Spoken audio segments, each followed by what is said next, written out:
But Charles, if you want just to add your contribution on what you think is enduring project development in Africa.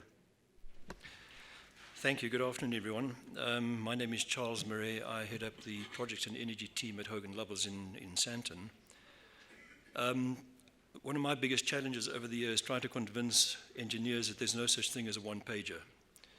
That is really a debate worth having sometime. But I have a couple of basic, rather gloomy opinions about doing projects and project finance in particular. And that is that very often there's an underestimation of the time, the cost, and the complexity of negotiations.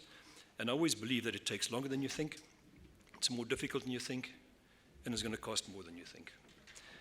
So beware the aggressive timetable. Very often we get confronted with timetables. We want to start today, we want to close in winter. I had this in a neighboring state recently. There was a gas to power project, very, very urgent. We needed to close this thing within 6 months. But of course, there are very, very long decision-making processes on the other side of the table. Understand the legal environment in which you're operating. When first doing business in a country, procure a country report so you can understand how the finance system works, how the banking system works, how the legal system works, how land issues are registered, how they're regulated, how you go about setting up companies, joint ventures, and so forth. We had a client very recently who came to the country very aggressively to do a PV project, and within 2 months it left because they just couldn't come to grips with the land issues. They were concerned that there might be fraud, and what was the recourse to the seller if he sold the land twice. And that really just adds a lot of frustration and cost to the whole process. And as my colleagues have said already, appoint advisors early in the process.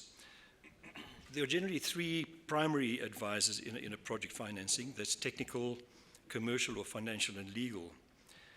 And I believe one can divide the project more or less into 3 distinct phases. First of all, there's the pre-feasibility, which is probably largely technical and to a certain extent commercial.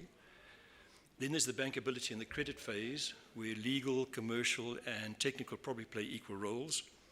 And then you have the documentation phase and financial close, which is to a large extent legal, as all the term sheets are being converted into legal documentation.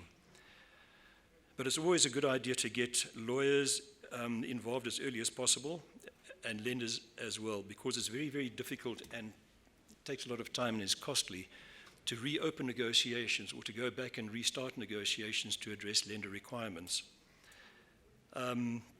So that you want to avoid these delays, because delays ultimately are very, very expensive. The other thing is, don't underestimate the opposition. Counterparties are well advised, so send in the A team. It's always a very good idea to have decision makers at the table, and that is usually beneficial in the negotiating process.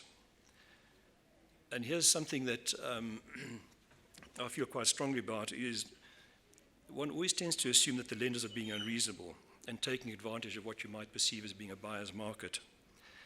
That may be so when it comes to margins and fees, but seldom when it comes to covenants. Lenders, after all, are dealing with other people's monies, and they have to make sure that that cash is repaid, beyond a reasonable doubt. So I think one has to assume that the lenders are not being deliberately difficult when it comes to lending covenants, but that is not to say that you shouldn't bargain hard. But understand that you must understand the credit issues. Another thing is flexibility when it comes to returns.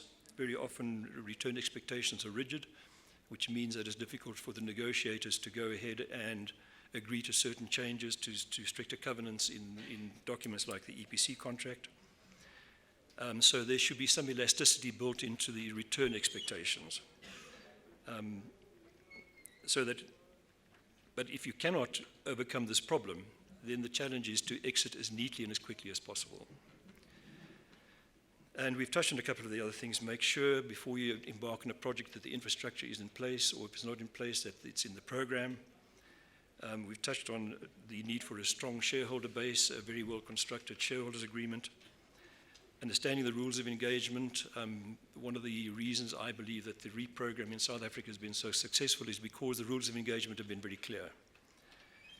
And of course, poor documentation is always a large problem. So make sure that documentation is up to scratch I think we mentioned a little earlier, documentation is to a large extent becoming standardized, and that should help the process going forward. And I conclude there. Thank you, Charles. Doing business in Africa. You can't afford to be without Africa Investor.